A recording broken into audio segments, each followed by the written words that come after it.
Hey everyone, welcome to session 2. In today's session, we will start the eyes and we'll also build up a lot more values and fur layers in this dog's face. So let's go ahead and get started.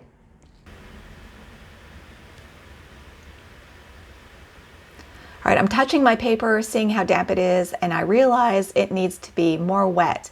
And the next thing that I'm gonna do is the nose shadows, which are quite dark, but soft around the edges of them. And here I'm getting water painted on pretty much the whole face. And I was thinking when I was painting the water on, obviously, that I was gonna do a lot of the face. But as you'll see, what I'll end up doing is mostly the nose, and then I'll do a little bit of the face as the paper enters into the buckling stage. So here I'm getting it glistening, a little bit drier than glistening maybe. And there I picked up some lamp black and ultramarine blue mix, milk consistency. And you can see by how much it's spreading how wet my paper is. It's pretty glistening. And then I got some thicker cream consistency paint to put that really dark shadow that almost is as dark as the nose holes. And I saw that my paper was too wet, so I blotted some water up so I would have more control over this nose shadow. And I'm painting it directly over those nose holes, which, as long as you're fairly gentle and you're working on decent cold press cotton, 100% cotton paper, that the nose holes shouldn't reactivate. They will soften a little bit around the edges, but that will not hurt a thing. And you can see I'm controlling the water on my paper by blotting up a little here and there. When the paint reaches a too wet area and blossoms out too much, I just blot it up and then go back in with thick cream consistency blue. And there I'm picking up some cobalt blue on my brush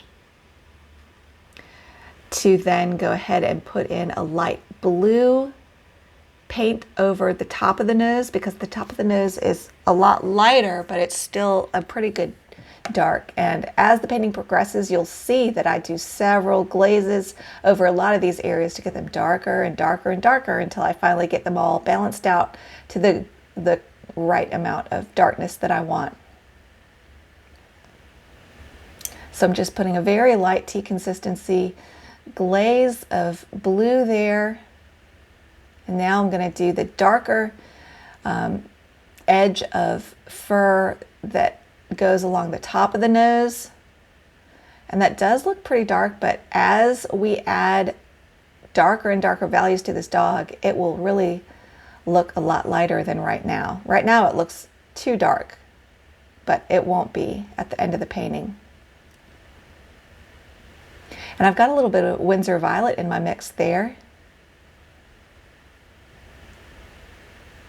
And there you can see my paper is a little dry because I'm getting a little bit of that speckling dry brush effect, and that will not hurt a thing. It'll add to the fur texture, so it's no big deal.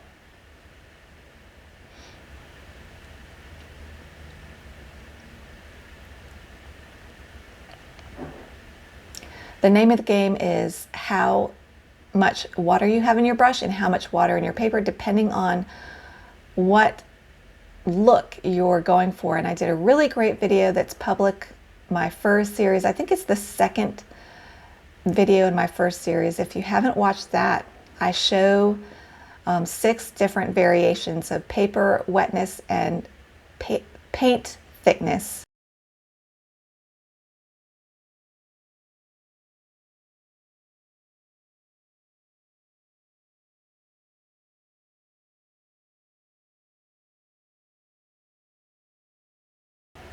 To show different effects. And there I put some dark cream consistency paint under the nose holes. A lot of that is just for my own personal use as an artist, to not lose that edge that defines those little highlights under the nose holes. I didn't want to lose that in my drawing, so I went ahead and put in that dark cream consistency bit of paint.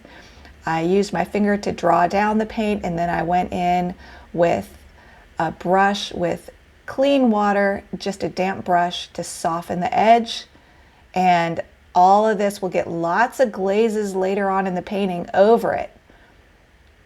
But if you map in the main structures that you need at this stage, you will not lose the main components of the architecture of the face that really make everything in the correct balance and proportion, the drawing part of it.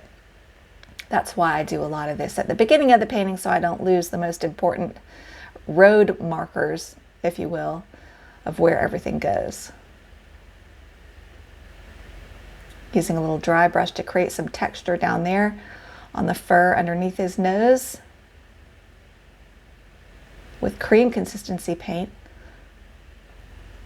Again, the colors don't matter as much as the values. You need to get the values right. This is really dark under his nose,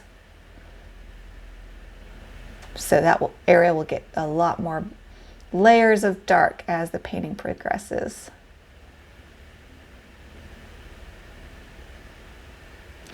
Now the nose is starting to get into the buckling stage, and it's kind of getting a little cauliflower effect, so really I just need to let it dry. I'm dotting at it so it doesn't cauliflower in a weird way and it looks more like nubbly nose texture.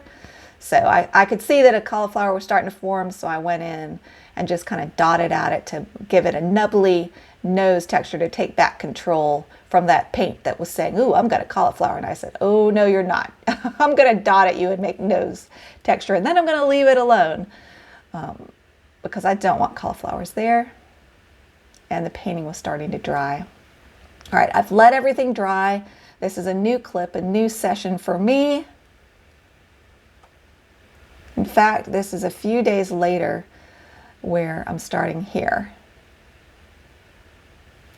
So I want to get in some eyes, and the only reason I'm doing the eyes now is because I like to have them done, and I like to have them looking at me as I paint the rest of the painting, because it really adds some vitality to the whole painting. It adds a whole different energy to have the eyes in, especially if they come out nicely. So a lot of times people will ask me, what should I paint first? The eyes, the background, the nose, what?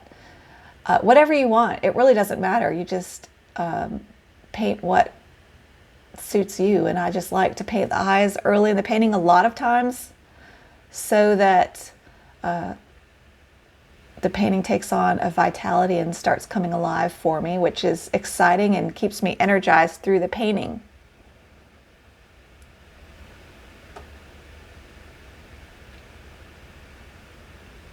And also from the standpoint of making videos and having something interesting in the painting to entice people to watch, eyes really help. So a lot of times I'll put the eyes in early just for that reason, because I want to demonstrate other things in the painting, but I want people to see those beautiful eyes.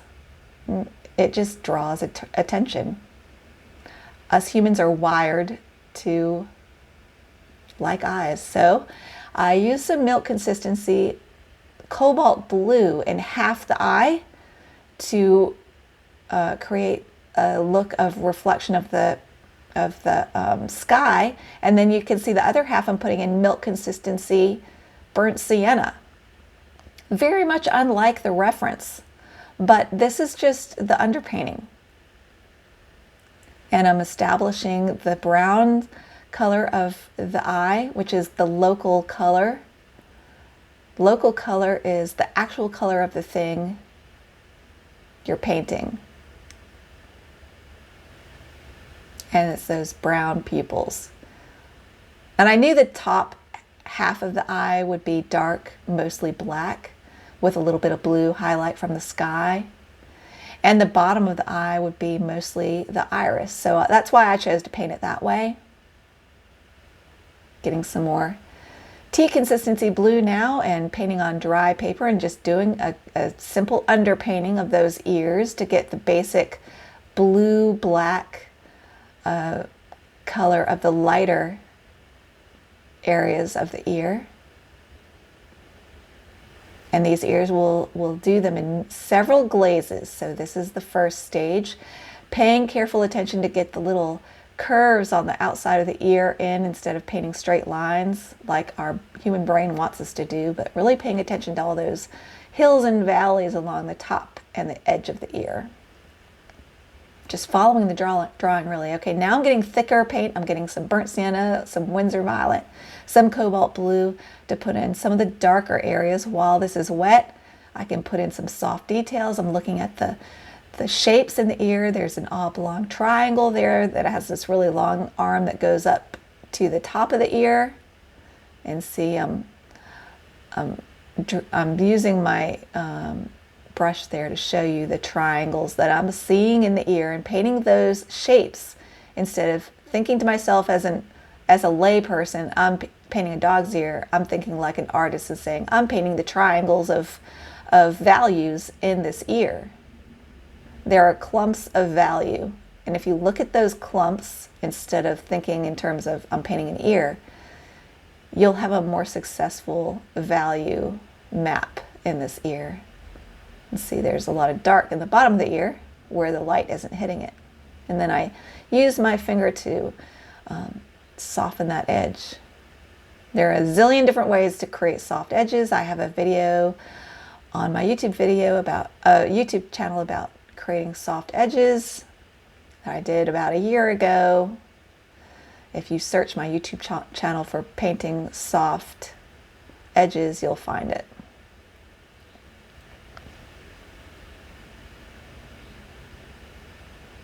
Or if you want to be lazy and just ask me if I forget to link them in this video, please do. I'll link them up if I forget to do it here for you.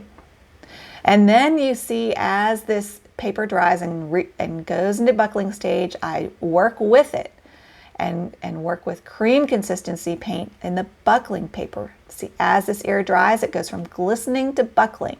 And that means you go from using tea consistency paint to milk consistency paint to cream consistency paint as your paper dries, because you don't want cauliflowers. If you go in this buckling ear with tea consistency paint, you'll get a cauliflower.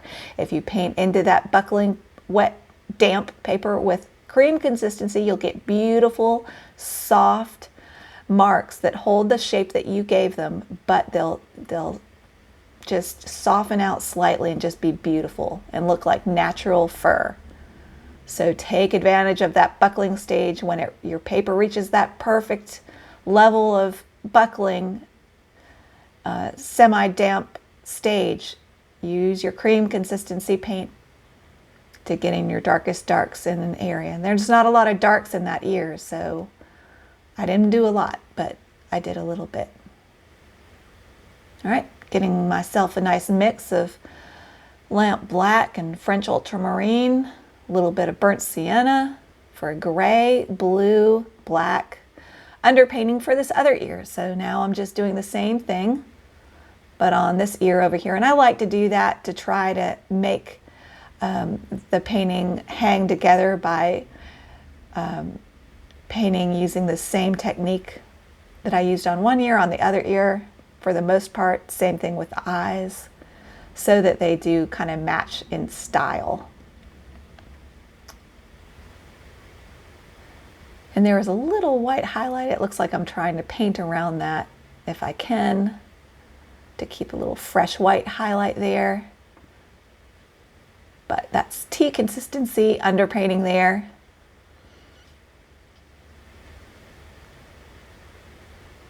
There I'm going in with a wrung out brush and lifting out that fairly light bit along the top left edge of his ear. Now I'm going in with milk consistency paint that's a little bit thicker, not cream consistency, now it's milk. So you go from tea to milk to cream as your paper dries. That's a pretty common theme in the way I work anyway. So I'm getting a good bit of lamp black in there. I got almost cream consistency black to create that crease that you see. And bringing some of that black down into the face and connecting the ear, using that as an opportunity to connect parts together so that they hang together as one. Even though it's two separate things, do you see how I did that? I painted the edge of the ear and then created that into the same shape that extended onto the side of his face. So I looked at it like a painter instead of a layperson and painted the value shape instead of painting an ear. It's kind of like an A shape there that I painted with cream consistency paint. Getting some lamp black and putting in that little dark edge there on the ear. That crease, I should say. See how my paint's getting thicker and thicker as the paper dries.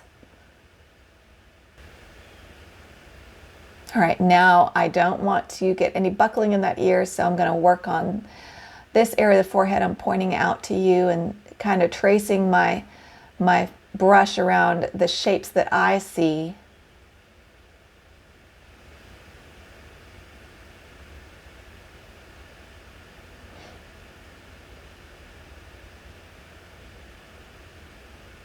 And basically just putting clear water. There's a little tint in my paint that won't hurt anything, but it also helps you guys as my students to see what the heck I'm doing. So I like to do that for you if I can, so you can see where I'm putting that clear water. I'm just getting a lot of the face wet.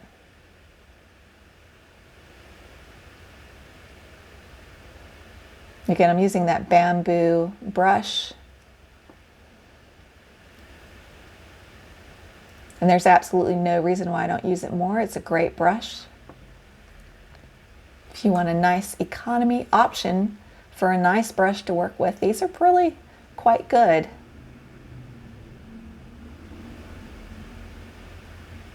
Just carefully, you can see how careful I am with these. Even if it's clear water, I'm really careful where I put the water, because I know when I put my paint into these, I charge my paint into these wet areas, it will matter where my paint will potentially spread out into those areas. And there's some white highlights that I wanted to save around the edge of the eye, so I painted carefully around those. Just tiny little highlights, but important ones. Getting some milk consistency and tracing around my pencil line of where that little eyebrow goes so I don't lose it, and extending that, because it's all one shape really. It extends into one shape of that lighter valued arc of value that goes across his lower forehead between his eyes. Getting some pretty thick lamp black and French ultramarine there now.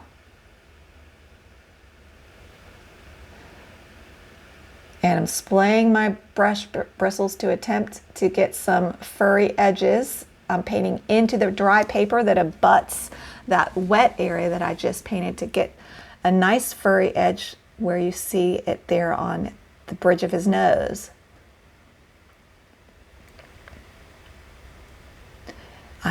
It's all real quick, but did you see how I got the water out the heel of my brush with my paper towel, because I wanted to get these furry edges established that abut the arc of value across his forehead. Right there as I'm using dry brush onto dry paper where I didn't put water. It's a great opportunity to get those nice edges in there. I'm dropping in some clear water and letting it cauliflower. See that very light cauliflower to create some fur textures there, because I didn't keep my arc of lighter fur there light enough, I felt like, and I thought a cauliflower would be an interesting way to attempt to push back some of that paint. So that's just, and then I'm painting some darker paint around that puddle I just painted to see if I can get it to kind of push technique, cauliflower, whatever you want to call it, into that area. So I'm just kind of playing with my watercolor techniques here. Now you can see my paper's getting dry there. It's like a dry brush look almost, which does not hurt a thing. It adds a little bit of fur texture. So I'm just painting around that puddle that I dropped in there in the upper arch of his nose to see if I could get a cauliflower up into that area. Look how his eyes dried and how that brown melted into the blue. Isn't that pretty? Okay, now I'm showing you the triangle that I see in my artist eye that I want to work on. The triangle of value. So I'm getting everything moist. I'm using my Silver Black Velvet size 8 round. You can use the size 8 round. You can use a mop brush, you can use the bamboo brush, doesn't matter. Just getting it moist is the key thing. And here I'm putting in an underpainting of mostly blue. You can see I've got a little bit of lamp black mixed into it to gray it down a little bit. Just trying to get some of those darker values on this cheek area in the right proportion, the right areas. Got some lamp black in there and got really dark paint for that little cheek area it's really dark in the reference. And there I'm working up to some dry paper, and I use my finger to kind of fur out that edge that abuts the dry, and then I'm going in with some wet, almost drippy paint. And see, I had to wipe out, I had too much water in my brush, so I wiped it out. I just want to soften that edge with clear water, so that's what I was doing there. And then putting in some dark values. There's kind of a triangle of dark value there. I don't know if I was looking at it that way. We'll see.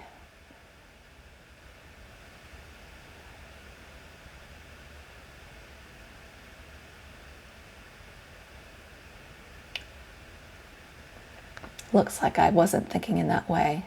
Now as I watch this, I can see there's a triangle there that would have been an easy way to conceptualize how I needed to paint that shadow. But I'll go in later and do that. Kind of using the side of my brush on this drier paper here to get some swishy fur textures in this lighter area.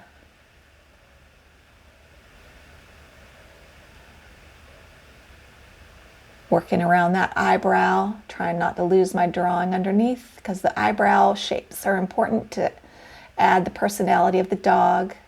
Working on dry paper up here. And just continuing to build the values.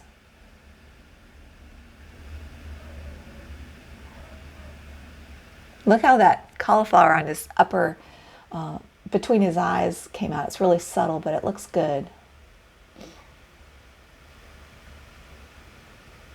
And softly putting some glaze over these other areas to blend them together.